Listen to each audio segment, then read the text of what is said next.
Hello everyone, hi, welcome. We'll make a start to the class today. Good to see some of you here. I'm recognizing a few names from last week, so welcome back. My name is Daniel and I'll be running Year 9 class today and every week at this time for the rest of the term. So let's make a start. Today, it's the third lesson in our Mathspace Academy series, and we're going to be starting today on algebra, and algebra being at that Year 9 level. So we'll touch on some of what you've previously learnt in algebra in Years 7 and 8, and then we'll expand upon that using the indices that we've done in the last 2 weeks. We're going to start applying more of the indices work to variables in algebra. Before we begin, I'd like to do a quick check on how you're all feeling. So for the next few minutes, I am going to allow you to annotate on the screen. So how you can do this, I've got it up at the top here. You should be able to find when you move your mouse around this little green box that says you are viewing Daniel O'Kane's screen. And if you go to the view options, you can click annotate. What I want you to do is I want you to select a stamp, okay? An arrow is fine. And I want you to place an arrow next to the emoji that describes your current mood. So I'll just double check that I've got that switched on. Just so that you can do it. I will be able to see the names of everyone who annotates on the screen, so please be sensible, otherwise you might get in trouble if you do something naughty, okay? Let me just, I'll see, double check. Okay, it was on. All right, allow participants to annotate. So you can do that now. Just checking that my mic's on, yep. So now you can go into the settings and you should be able to annotate on the screen. If you can't see that option, you can always chat to me in the chat box and I can investigate. So I'm just wanting to know how everyone's feeling today, just as a bit of a different way to start today's class. So we are learning algebra, and algebra can certainly bring up feelings with people. Okay, someone is saying they can't see the annotate option. That's interesting. Maybe. Let me double check that people can actually do it. Yeah, because no one's doing it on the screen yet. Participants annotation. Yes, so if you are using a device like an iPad, you might not be able to do this. I thought you could at least draw on the screen though. Okay. Well, this is a massive fail, isn't it? If none of you can annotate on the screen. All right. Maybe I'll click the annotate button myself. All right, well, yeah, everyone have a go. And if you can't do it, I believe you do need the Zoom app, and you must be viewing this webinar in the Zoom app in order for you to be able to do all of these cool things like annotate on the screen. So if someone can give it a try, and if no one can, then we'll move on. I'll just double check that these settings are switched on so that everyone can do this. They are. You have to give us, yeah, I'm aware. Yes, thank you to who just wrote that you have to give us permission. And I have done that on my end. I have given that permission. I can see that in my settings. I'll disable it and then I'll re-enable it. And then that might help allow participants to annotate. Okay. Give it one more go, and yeah, if we can't do it, then I guess I'll have to just move on and I'll try again next week.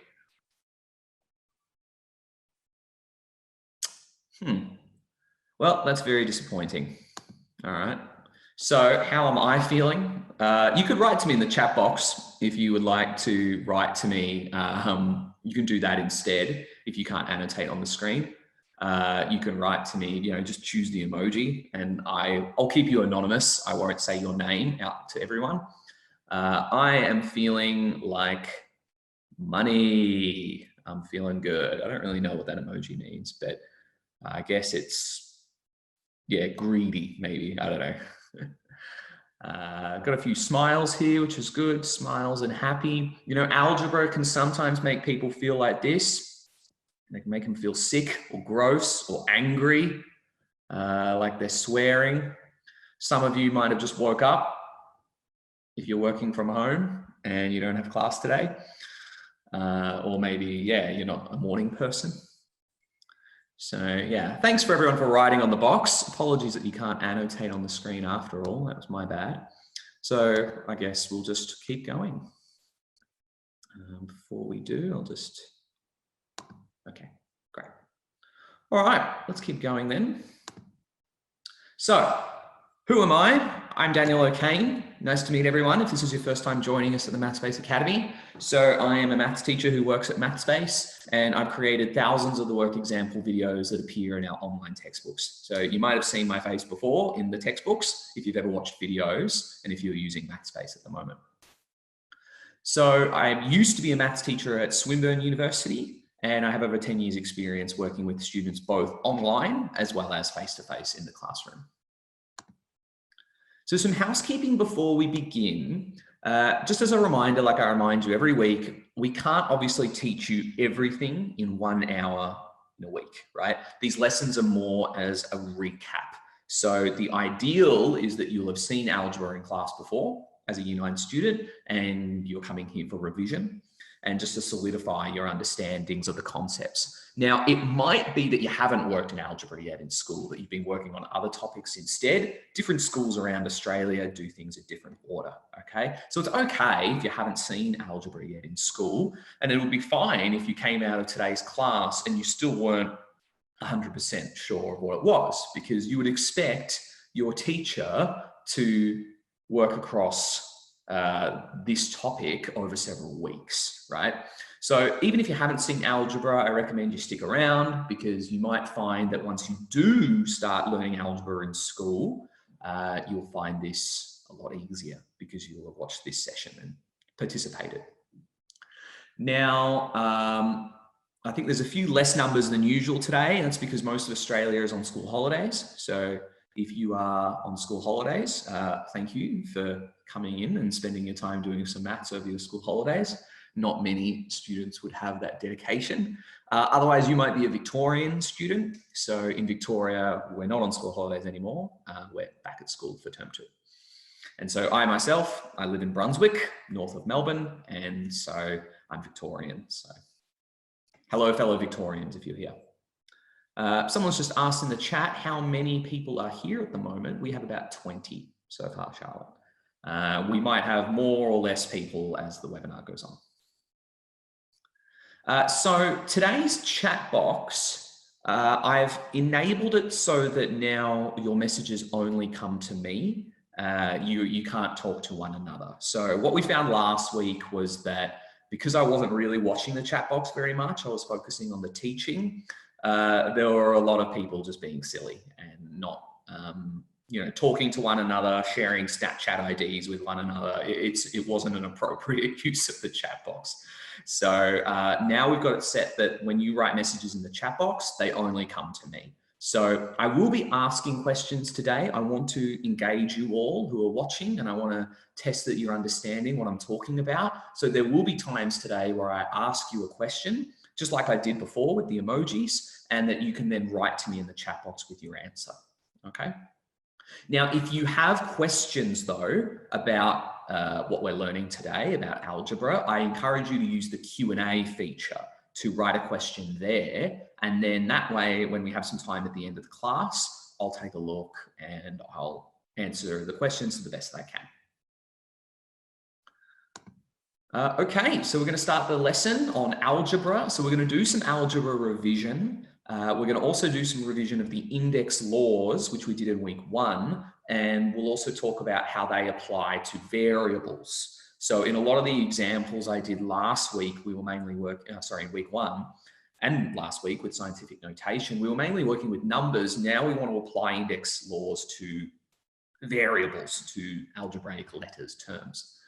We're also going to talk about the distributive law today and how to expand expressions when they're wrapped in brackets and there's multiplication involved, how we use the distributive law to expand, and then sometimes also simplify after we have expanded.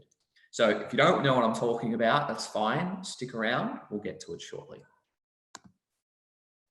So this is what we're doing today. We're doing variables and indices and also the distributive law. And so I usually take my inspiration from the Mathspace curriculum. So if I just Alt-Tab. For those of you who use Mathspace at your school, you'll know what this is. This is the dashboard when you log in. And so when I go to the textbook, this is, I'll look at the Year 9 syllabus because we're doing Year 9. This is the Victorian curriculum. In the Mathspace Academy, we follow the Australian curriculum, but in this specific case, it's exactly the same. So when I go to real numbers, I see those first 4 topics that we've covered over the last 2 weeks at Mathspace Academy. And so now going to algebra, it's the first 2 lessons in the Year 9 textbook that I'm teaching from today. So if you have Mathspace at your school, you're using Mathspace, you can actually look over this work yourself. If you don't have access to Mathspace, that's perfectly fine. It's not compulsory. You don't need that at all to be able to participate in this class. But it is something that you could ask your teacher about because your teacher can actually apply for free access if you're not using Mathspace. Okay, back to the presentation. Next week, we will cover binomial expansion and also solving linear equations. And so that's the algebra work that we're going to be doing next week. I always like to talk about this before I start a proper session as well. We have videos from Eddie Wu. Eddie Wu, if you don't know, is a famous Australian maths teacher, and he's got a lot of videos online. And so if you come to wootube.mathspace.co, that's his videos are then mapped to our Mathspace curriculum. So if you come to this website after the lesson or later, if you want to know more about algebra, you want to go into more detail than what we do today in the 1-hour class, you can come to wootube.mathspace.co and you can watch his videos. So if you go to the Australian Mathspace curriculum and you pick Year 9 and you pick algebra, you will have access to these 17 videos, I think it is, on algebra. But it's the first 5 videos that we'll be covering today. So Eddie Wu, he won a Australian Teacher of the Year a while back. He's actually now known in America as well. He's a prolific Australian maths teacher. Okay, so before we jump in, I want to talk a little bit about the history of algebra first. So let me just move. I've got some stuff sitting on top of the words here. So Al-Khwarizmi, he was born in Uzbekistan, I believe, in around 750 AD. And so it's in that, back then it was kind of referred to as Persia, that whole region, but it was in the Uzbekistan area. And so he's a very famous mathematician, astronomer, a scholar of Islam, musician. And so he was a very intelligent man. And he wrote this book on algebra. And so he really formalized a lot of the algebra concepts that we know today. And so he wrote this book, and it is in Arabic, but it's been translated to English since. But there's this word that appears in the title of the book. It's actually an Arabic word, algebra. And the book title translates to Book of Calculation by Restoration and Balancing. Algebra is an Arabic word that actually means restoration. Now, that's where the word algebra comes from. So that's why algebra has its name. It comes from that Arabic word. Now, it wasn't that Al-Khwarizmi invented algebra per se. He is often referred to as the father of algebra because he wrote this book and formalized the concepts. But, you know, we had many mathematicians before Al-Khwarizmi who actually worked with algebra as well. So there were a lot of Greek mathematicians before him, you know, hundreds and hundreds of years before that. And even the ancient Babylonians in 2000 BC, there are tablets that have been discovered by historians where carvings have been made on stone, where some of that initial work on algebra was being done. It's just that the Babylonians and the Greeks, when they talked about algebra, it was usually referring to specific concepts, whereas Al-Khwarizmi, when he wrote this book, he wrote a very general description of algebra. So that's why he's credited as the father of algebra. Now, of course, this is only based on the historical discoverings of the evidence that's still around. So those tablets and these books, right? It could be that there were other civilizations throughout history, maybe even before the Babylonians, that discovered algebra and were using algebra, but there's just no evidence of that. Historians have discovered evidence, such as this book written by Al-Khwarizmi and those tablets by the ancient Babylonians and writings from the Greeks. That's how we know that these particular civilizations were working very early on in mathematics. So you'll probably, if you've seen some algebra before, you'll know that they use x a lot. So the equations are often in terms of x. So why x? We have so many other letters in the alphabet, A, B, C, D, E. Why don't we always use A? Or, why do we not use Z or Y more often? Why is it very commonly X? Well, it actually comes from these two letters from both Al-Khwarizmi's work in Arabic and also the Greek mathematicians' work before that. So shy is a word, it's thing in Arabic. And so if you think about it, when we're talking about algebra and variables, we're often talking about things, right? And so shy is very similar to this word chi, it's pronounced in Greek, in the Greek alphabet. And so the chi, like shy, means X. Okay, you can see that. It doesn't mean X necessarily, but it looks like that letter X. And so that's how now in Western mathematics, we so commonly use X in our equations. Now, there's a common misconception when students first begin to use algebra. They attribute letters to objects, so X being bananas and Y being apples. It's actually not the case. A variable always represents a number, and it's always specific to a particular scenario. So X could be the number of bananas, but you usually have to be more specific than that. So the number of bananas in a box. Y would be the number of apples, and it could be the number of apples in a basket. Now, it doesn't have to be the number of an object. You could use other numerical information like the weight, for example, or the price. Could be looking at the price of the apples in Woolworths, and that could be, assigned a variable, letter X, that changes depending on how much Woolies is charging for apples on a particular week. So because the variable X is an unknown number, we think of a variable as a number, but we just don't know what that number is. And that's why we use a letter like X to represent it. So anything then we can do to numbers, we can do to variables. So you can add variables together, you can subtract, you can multiply, you can take the square root, you can raise to a power. All of these things that you can do to a variable. So I just want to go through some of the basics that you would have covered previously in previous years in years 7 and 8, just quickly. So if I look at x plus 2x, okay, these are like terms, x and 2x. So if x is the number of apples in the basket, and then we multiply that by two lots of the number of apples in the basket, and then add them together, I expect that to be 3 lots of the number of apples. So these like terms add together. When you look at non-like terms, so A and B, I can't add A and 2B to make 3B. So let me annotate on the screen for a moment.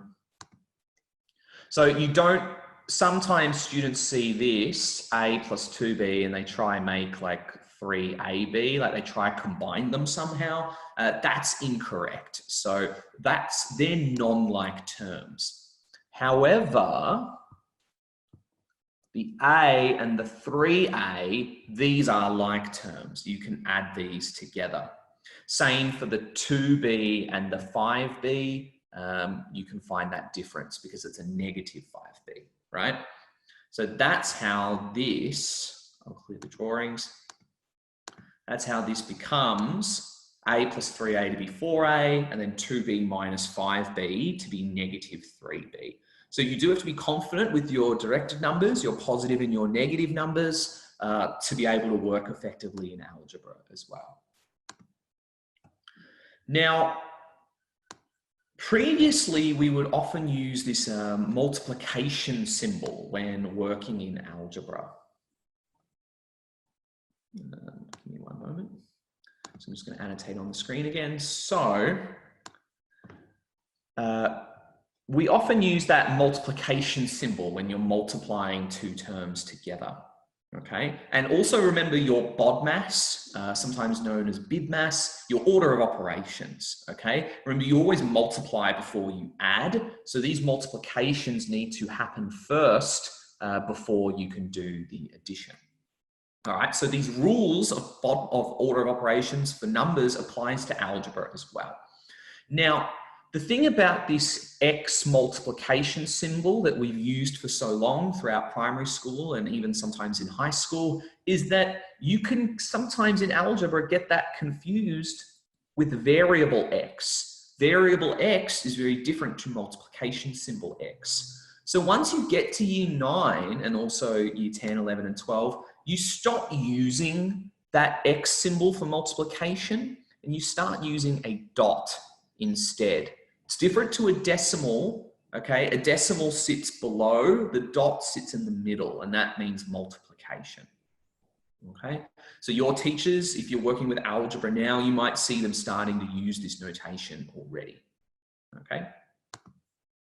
Now, of course, in algebra, you can actually bring those letters together. So you can have PQ, and that means P times Q. 2PQ to be 2 times P times Q.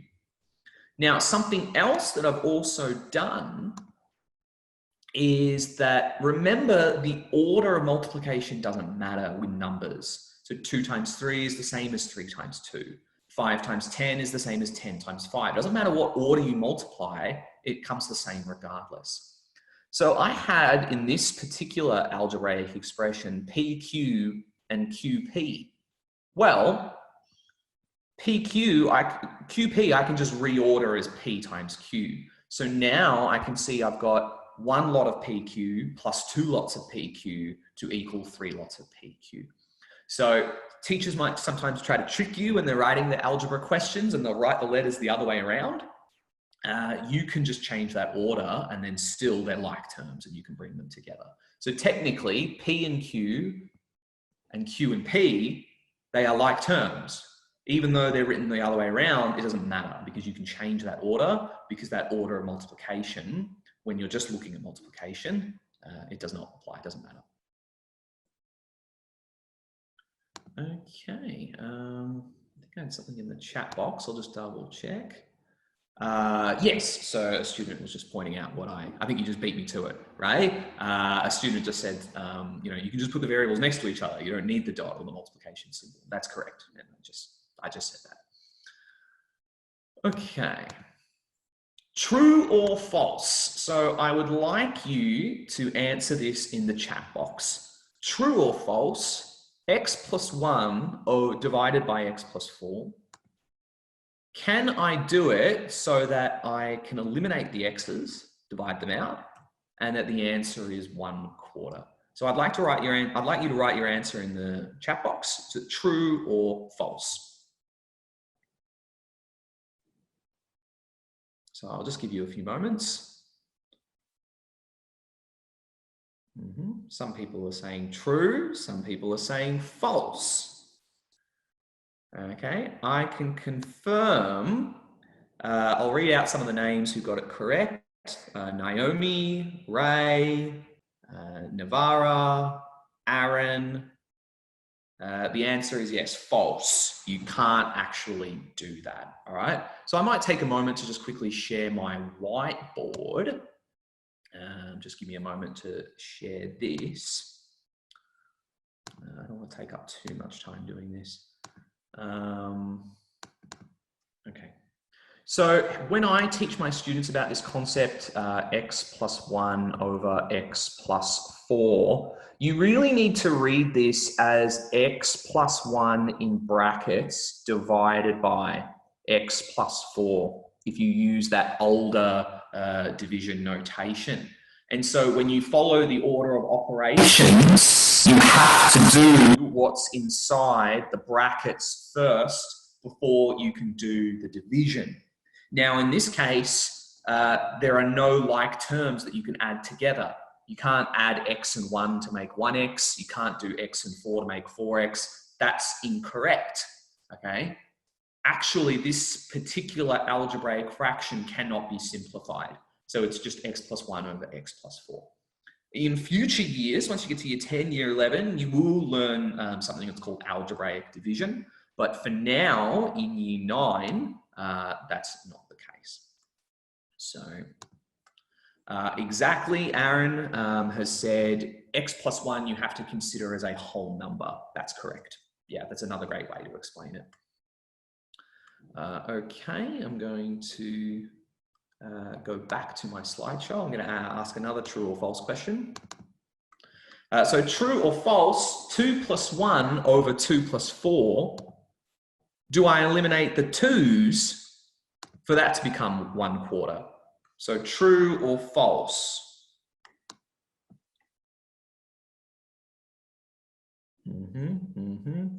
So Ray, Yusuf, Ahmad, Naomi, Zoe, Gina, Navara, Anve, Aaron, yes, you're now, yep.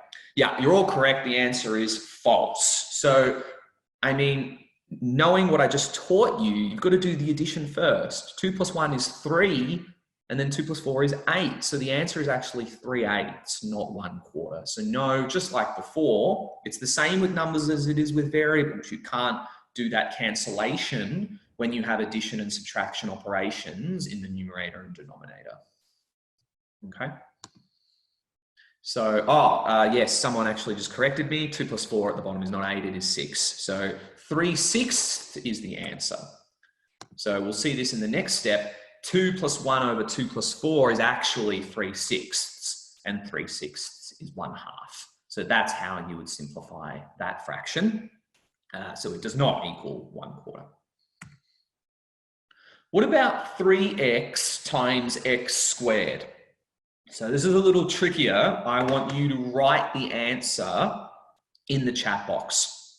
Okay, what do you think this is? So have a guess.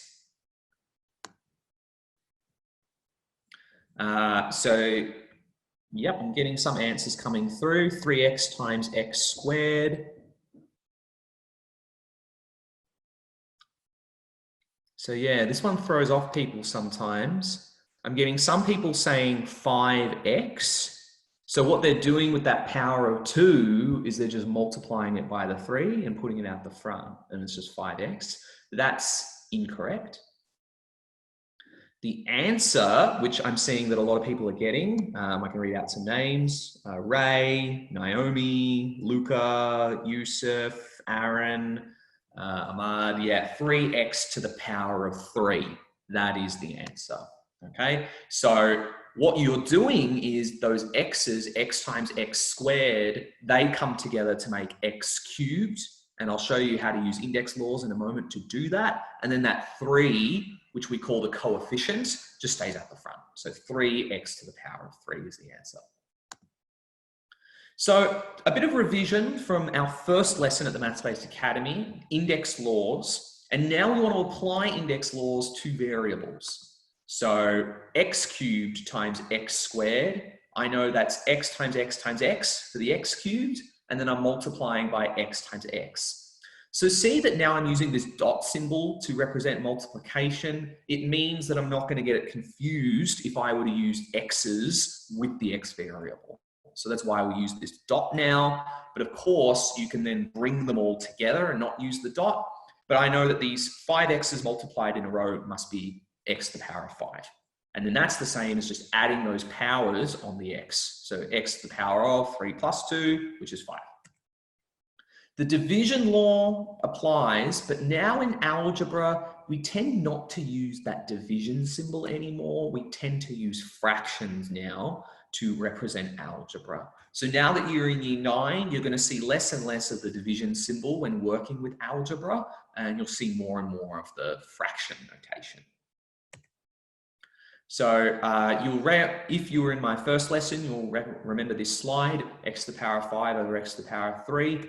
And so what happens is those 3 x's, you can do cancellations when it's multiplication occurring in the numerator and denominator.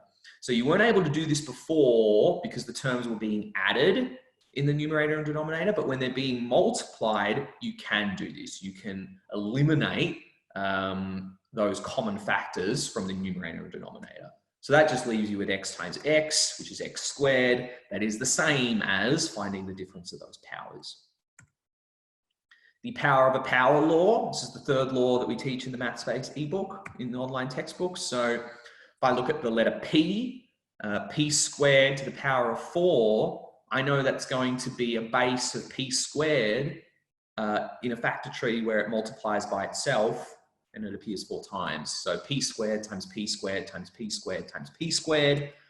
Using that first index law, I can just add all of those powers together, and I can see that's the same as 2 lots of 4. So you just multiply those powers when you have the power of a power. The 0 power law, okay? So any number to the power of 0 equals 1, that includes variables. So even though I don't know what x is, could be 1, could be negative 100, could be a billion, could be 9.842, doesn't matter. Any number raised to the power of 0 is 1. So when a variable is raised to the power of 0, it will always equal 1. Doesn't matter what x is. Okay? Something to keep in mind when you have a whole term like 2p or 3p cube or whatever inside of brackets, and then you raise the power of 0, whatever that number is, because p is an unknown number, 2 times p is just double an unknown number, so it's still an unknown number. Raise it to the power of 0, it's going to be equal to 1. Please note though, when there are no brackets, when you do 2 times p to the power of 0, remember your order of operations say you have to raise the power first. So you don't do 2 times p, you have to do p to the power of 0, which is 1, and then you're multiplying that result by 2. So when using the 0 power law, you've got to be really careful with your brackets, okay?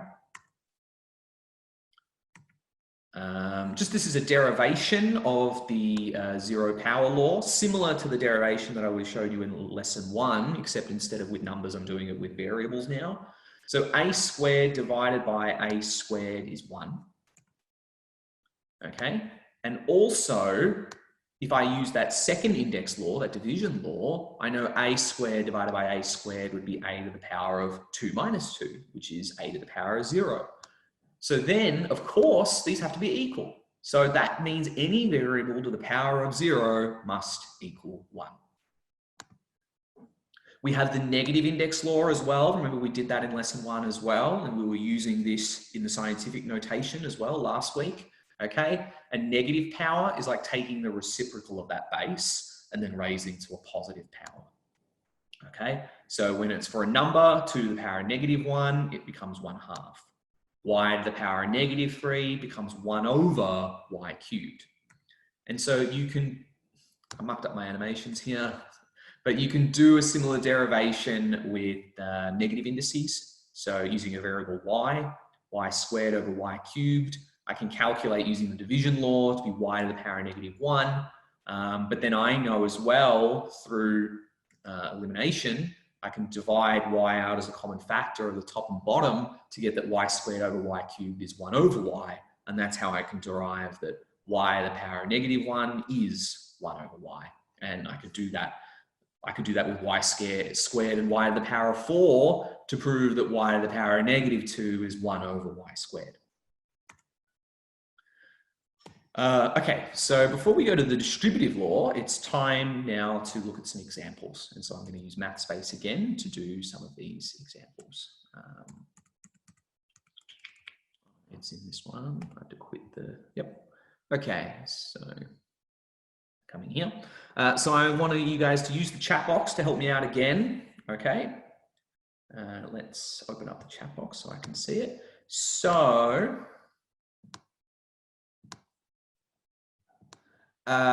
here we go. 3y to the power of 4 times 4y to the power of 5. Is that equal to 12 times y to the power of 20? Okay. Is it true or false? I'll give everyone a couple of minutes to answer. Not a couple of minutes, I'll give you 30 seconds.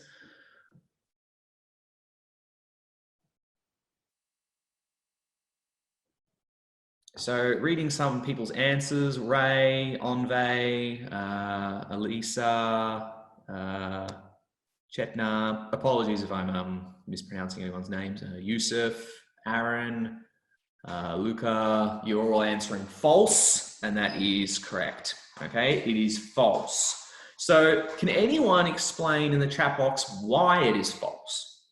Why do you think this answer is false? So I'll give you 10, 20 seconds for someone, first in, first serve. Yes, so Aaron, that is absolutely correct. Aaron has just answered that the powers add together. So a few people are writing that now in as well. So yes, Eliza, you're correct. The mistake made was that the powers were multiplied together, 5 times 4 to be 20, but we know that we have to use the addition. The multiplication law where you add the powers. So for anyone who's a little confused about why this is, you can write this 3 times y to the power of 4 times 4 times y to the power of 5. Okay. Remember, you could write this as 3 times 4 times y to the power of 4 times y to the power of 5. Okay. So 3 times 4 is going to be 12. And then y to the power of 4 times y to the power of 5, you add the powers. So they got the 12 part right in this statement, but not the power. The power shouldn't be 20. So yes, Ray, that's correct. The answer should be 12 times y to the power of 9. Okay, and I believe that's the next part of the question. I jumped ahead. So I have to first answer that the statement is false. Okay. And submit my answer. And then what's it supposed to be? It's supposed to be 3 times 4 times y to the power of 4 times y to the power of 5. Now, you don't have to use multiplication symbol. In Mathspace, there is no dot, but you can use brackets to imply multiplication as well, especially if you want to practice not using that X symbol anymore. So then 3 times 4 is 12. And then y to the power of 4 times y to the power of 5. I could write them next to each other, but I know that's going to be 4 plus 5, 9. Okay, so very good for those of you who are able to identify that this statement was false. Okay, moving on to the next question here. I'm now going to show you how to simplify an expression like this. So on lesson 1, I think it was, sorry, 2 weeks ago, we were only looking at using index laws on expressions with numbers. So now I'm doing it with variables, okay? So I don't know if I have a whole lot of time. Yeah, we've got about 10 minutes left in the lesson. So I can't spend too long on this. So I might have to do this a little quickly. Oops. Just reset. Oh, okay. Right, so how I would approach this problem if I was a student. So 2x squared y to the power of 0. Well, I know y to the power of 0 is 1 according to that 0 power law. So I would use the 0 power law first to write this as 2x squared in brackets and then just raise this to the power of 4. Okay, and then divide by x to the power of 6. So that y term has now been eliminated, right? Then I would use power of a power law, okay? Now, and something that I didn't have on the slides before is that when you have 2 different bases or 2 different variables multiplying, and then you raise that to a power, you just raise each product by that power. And it's actually same with division, although I don't think we have that example here. but when you have a fraction and you raise to a power, it's the same as raising the numerator and denominator to that power and then doing the division. Okay, so keeping that in mind, 2x squared to the power of 4, I can write as 2 to the power of 4 times x to the power of 8, and then divide by x to the power of 6. 2 to the power of 4, I can evaluate to be 16. So then I can use that division law to subtract the 6. So 8 minus 6, and that's 2. So did anyone get that in the chat before I did? Yeah, some people did. Yeah, well done. Good work. Ray should be a to the power of m times b to the power of... Oh, yes, thank you. There is a typo. Thank you, Ray, for identifying that.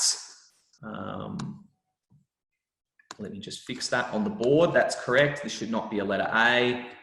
This should be a letter B. Thank you, Ray.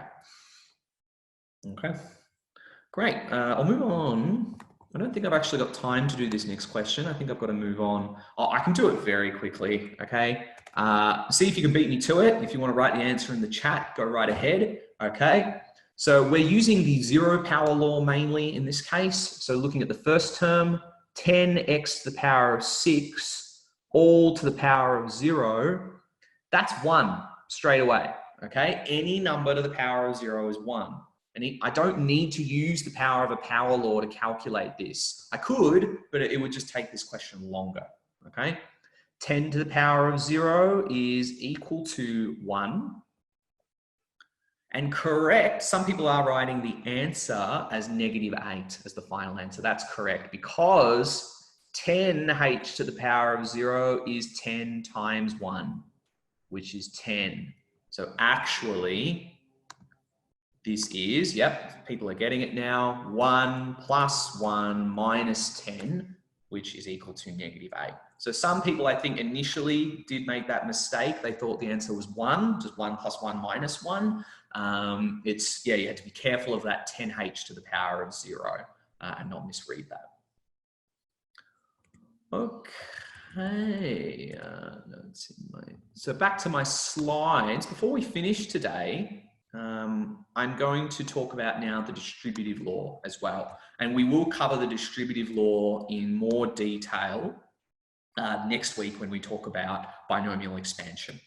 And I believe the distributive law is revision anyway, that you would have done this in year 8, but I just want to go through it again. Okay, so the distributive law, if I look at 9 times 5 plus 8, okay, if I'm using the order of operations, I add 5 and 8 together to make 13. And so I would get 9 times 13. Using a calculator, that is 117. Some people know how to use the distributive law. They're already using the chat box, which is great. Thank you. You can use rectangles and the area of rectangles to prove another way to work this out, okay? Now, the area of a rectangle, for anyone listening, does anyone want to write in the chat box? Thank you for those of you who are actually already coming up with the answer using the distributive law. Ray, Aaron, Anve, I can see, well done. But for now, can someone tell me and remind me what the area of a rectangle is? How do I work that out?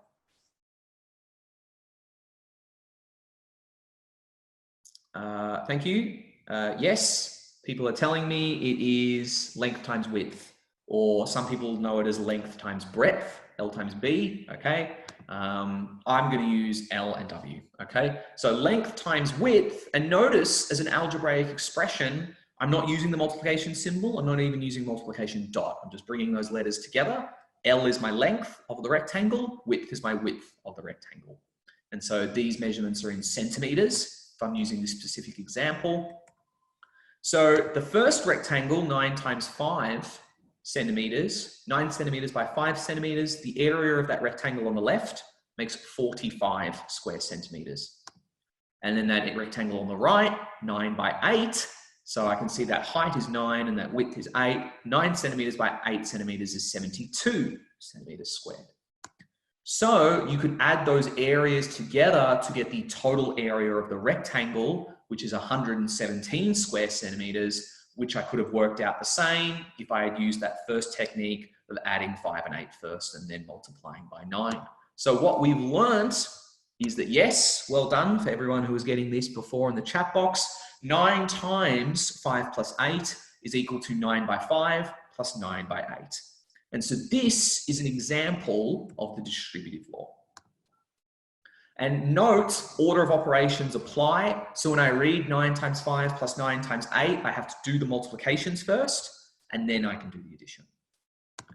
So this is the distributive law. When you have a number, a factor A, multiplying by a sum or a difference, it doesn't matter, you just multiply each of those terms in the sum or the difference by that factor. So you'll often see written like this without any multiplication symbol in algebra, but you know that it implies multiplication. So how you can read the distributive law is that you multiply A by B to get AB, and then A by C to get AC. So if you like, as you're learning this, you can use, maybe red pen to do those lines from the factor, just so that you remember all of those terms. So now we're going to finish off today with some examples. I keep forgetting I'm in the same browser window. Not that one. We'll start with this one. So this one's easy. So can anyone give me the answer in the chat box? How could I expand 8 times t plus 10?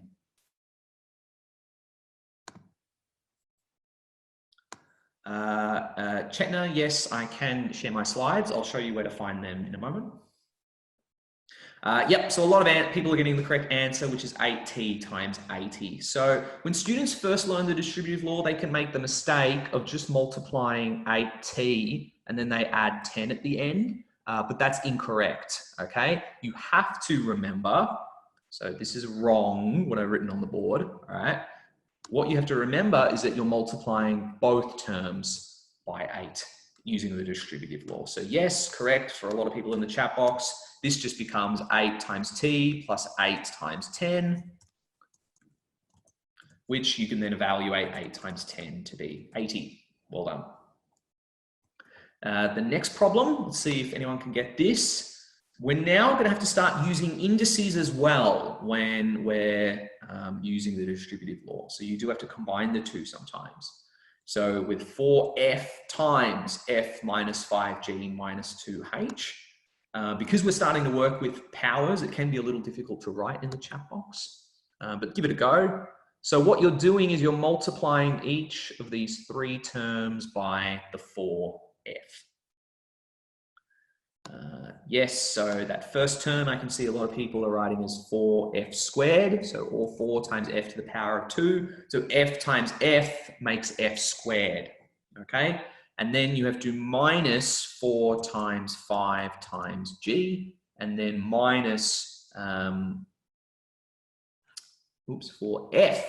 times 5 times g, and then I'm minusing 4f times 2h, okay? So do be careful with those negatives, okay? And so I know 4f times 5g will become 20fg, multiplying the 5 and the 4 together, and then 4f times 2h will become 8fh, okay, multiplying the 4 and 2 together, all right? So very good. I can see a few of you, Ray, Lucas, Eliza, yeah, you were all able to get that answer correct. Well done. All right, we've got 2 more problems here. 8p to the power of 5 times 9q squared minus 4. Okay. So this one doesn't involve any index laws, I believe. Doesn't look like it. But remember, it's the same concept. You want to multiply both terms in the brackets by that factor out the front, a times p to the power of 5. So looking at the first term, 8 times p to the power of 5, when you multiply this by 9q squared, okay, you can see some people are getting the answer now. You multiply the 9 and the 8 together to get 72. And then p to the power of 5 and q squared, they're different bases. So there's nothing I can do there. I can't add the powers or anything like that. So that's what the first term becomes. And then multiplying 8p to the power of 5 by -4, it's just multiplying 8 and 4 to get 32, but 8 times -4 is -32. And then I've got that as p to the power of 5. So the answer is going to be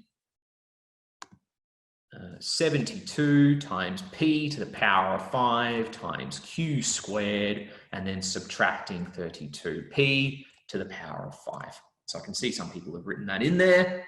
Well done. That is the correct answer. We've got one more problem to look at, and then we can do some Q&A. Okay, so we have this. So now when you start to use the distributive law, okay, you're going to have to start to simplify as well. And that may involve, like it does in this case, the index law's powers. Okay, so it says expand and simplify the following expression. I recommend starting by expanding. Okay, so you want to take the 8w first and multiply it with those terms, and then the 3w and multiply by these terms. Okay. So I'll do the first one, 8w times 7w plus 9z. Okay, this is going to become, using the distributive law, 8w times 7w plus 8w times 9z. And then, so 8 and 7 makes 56, w times w makes w squared. 8 and 9 makes 72, so then I get 72wz, okay? Now, I would go ahead and put your work in Mathspace. If you are using Mathspace, don't just put in the final answer. So then 72wz. Now, up to you, two ways you could approach this negative symbol, okay? One way is to just look at 3w times 2z plus 5w. Expand this using the distributive law and then minus the result at the end. Okay, you can do it like that. So then this would become, using the distributive law, I'll work a little quicker now, 6wz plus 15w squared.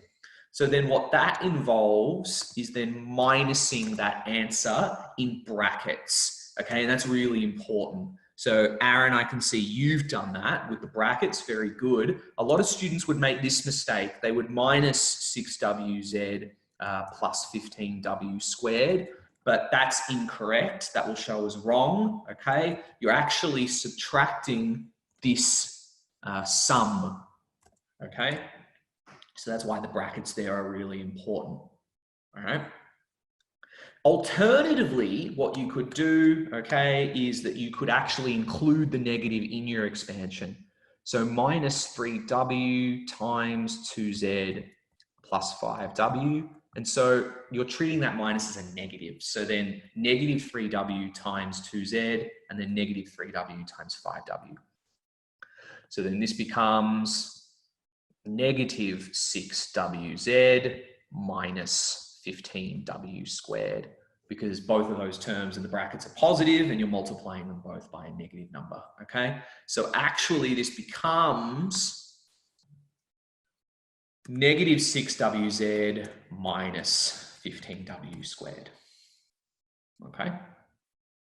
Alternatively, if you're going to use that first way like I did, you have to have this added step of distributing the negative symbol. It's a bit hard to see. There you go. So you have to minus both terms in the brackets. Okay. Now you can start to collect the like terms. So I can do 15w squared minus 15w squared, and then 72wz minus 6wz. So there are like terms that we can collect. Order of addition and subtraction doesn't matter as long as they're the only operations occurring. So actually this becomes correct Zoe 41w squared plus 66wz. So yeah, I think at the beginning I saw some people I think they might have mucked up that negative symbol. It's a very common mistake. I wouldn't worry about it. Yeah, a few people wrote 41w squared plus 66zw. Oh no, that's the right answer. Sorry. Oh, okay. No, people were getting it right mostly by the looks of it. Very good. Very good. I thought I saw someone else add the powers, go 81, 70. I think I saw someone do 71w squared, and so they added those w squared terms. That's okay. All right.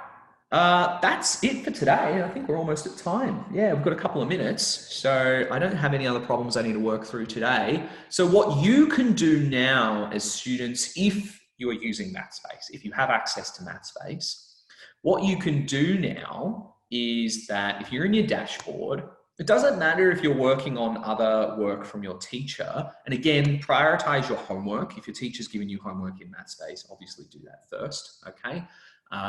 But you could now go into topics. You could go into algebra. And if you wanted to do some more reading on what we did today, you could go into variables and indices and you can click lesson. Okay, and that means you can open up the textbook lesson and you can have a read and you can solidify some of those concepts that we've talked about today. All right, and you could do the same for the other topic as well, distributive law, which we just did then. So I could look at the lesson and I could review more some of these concepts of the distributive law. And you'll actually see that rectangle that I used in the slides. I just pulled that from the Mathspace textbook. And then, yeah, you can look at some practice examples. And then once you feel confident, if you feel confident now from the work we've done today, you can go ahead and practice. So you could then answer some of your own questions on using the distributive law and using indices with variables, okay? And if you haven't done this already, you can also do that now with the last 2 weeks' worth of work as well. You could jump into these topics now, index laws, non-positive indices, and you could start your own practice, okay? And that way, it's additional work, okay? I do know that it is additional work, but it'll really help you understand some of these concepts and help you learn if you're still having some trouble, okay? But obviously, I'll say it again, please prioritize your schoolwork first, especially if you are using Mathspace and your teacher's setting you tasks that you need to complete. You've got to do those ones first, okay? If you don't use Mathspace, if you don't have access, okay, perfectly fine. This is just a suggestion for anyone who does use the program. If you're not using the program, it is something that you can talk to your teacher about. So you can say to them, oh, hey, I went to the Mathspace Academy and I really liked it and I'd like to use the program. And the teacher said, well, you know, if you apply for it, we can use it for free. And then they can get in contact with us. If your teacher doesn't want to do that, and you have to respect that because teachers are learning a lot at the moment. They're learning a lot of new technology and how to teach online, and they just might not be ready to use Mathspace yet. That's fine. There is homeschooling options as well. So if any of you are students who are homeschooling at the moment, you might not be in a school, Mathspace can be purchased by your parents at a pretty cheap price, okay? All right, we're about to finish. So are there any questions? Any questions that anyone wants to ask me about the work that we did today? I have the Q&A box open. There are no questions currently at the moment. And I have the chat box open as well. My pleasure, Zoe. Thank you for coming. Yep, so I'll just stay here for a minute or two longer. Someone has asked, are you a child prodigy? No, I am not. It's sad to say. Wish I was a child prodigy. I was very good at mathematics at school and I got a very high score in my maths, and that's why I'm a maths teacher now. But no, I did year 12 maths when I was in year 12. I did year 11 maths when I was in year 11. I wish I had been advanced. I think I could have been between you and me, but it just didn't work out like that. Yes, Ray, yeah, I actually did. I graduated at Monash University. Not sure how you would have known that. But yes, I am a graduate of Monash University, but I taught at Swinburne. Sebastian has asked, when are you doing this next? Same time next week, Sebastian, 10 a.m. Thursday, and we'll be doing our next class on algebra, and it will be in particular binomial expansion and solving linear equations. So we can do that next week. Any other questions?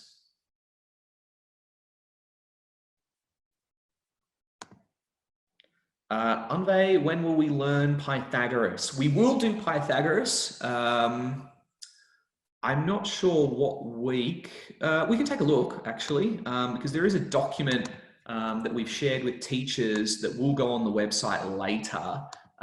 It's called a scope and sequence base. Actually, no, it might be on the Mathspace Academy website. Let's just double check while I have you all here. So when we enroll into the Academy, go to Year 9. I know it tells you the next few weeks in advance, upcoming lessons. So lessons 4, 5, 6 will be on algebra. There you go. Lesson 6 and 7 will be on Pythagoras' theorem on Bay. So we will do Pythagoras theorem. I guess that's in 3 weeks' time. In 3 weeks' time, we'll be doing Pythagoras at the Mathspace Academy. So I've answered that live. No worries, Luca. Thank you for coming. I've answered Sebastian. When are we doing this? I have school next Thursday. How do I do this lesson? If it's just coming to the webinar, if you just use the same link as you used today, and if you've registered, I think you get a reminder by email. If it's to do with working in Mathspace, you have to have a Mathspace account if you want to be able to do the lesson and do the practice. And so in order to have a Mathspace account, you either need to ask your parents, and it's $30 for the year, for the whole year.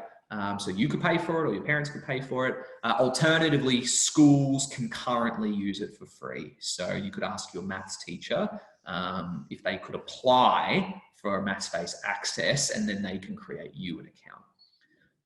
So yeah, if you've got access to Mathspace already, I did mention before, it's just about going into your student dashboard, clicking topics, and then jumping in and doing the lesson there.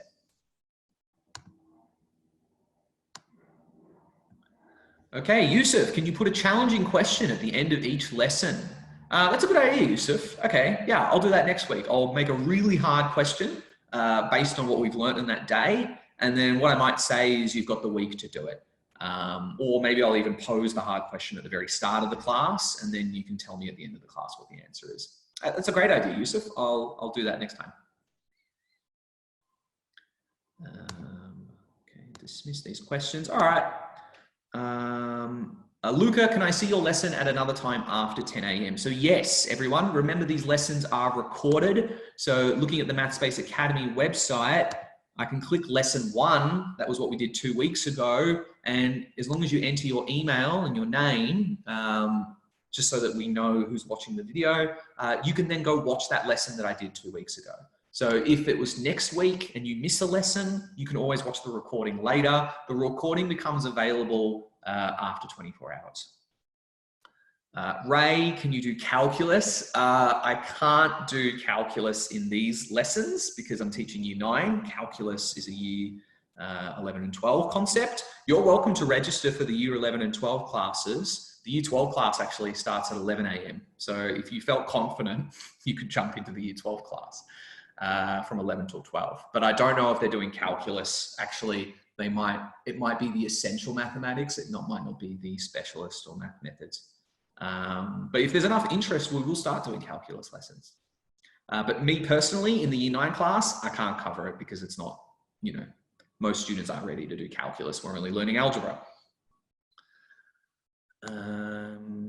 Okay, all right. I think that's it. I think there's one more question. Do you think the lesson is suitable for year 5s because I am one? Ray, well done for being a grade 5 student coming to a year 9 class. It's very impressive. Maybe you are a child prodigy. So I think if you are ready, if you're following along and you are answering the questions correctly, I think you are more than welcome here, Ray. You can keep coming to classes. So is it suitable for grade 5s in general? No. I would say not. You do need to have experience in year 7 and 8 concepts, but if you're a grade 5 student who has learnt and learning above grade 5 level work, you're definitely welcome here. Alrighty, I'm going to finish up there, guys. Thanks very much, everyone, for coming. I appreciate it. Thanks for sticking around as well for questions. And yeah, I'll see you same time next week, Thursday at 10 a.m. All right. Tell your friends. Hopefully we'll have some more people next week as well, because the rest of Australia will be coming back from school holidays. Okay. All right. Thanks very much for coming, everyone. My name's Daniel.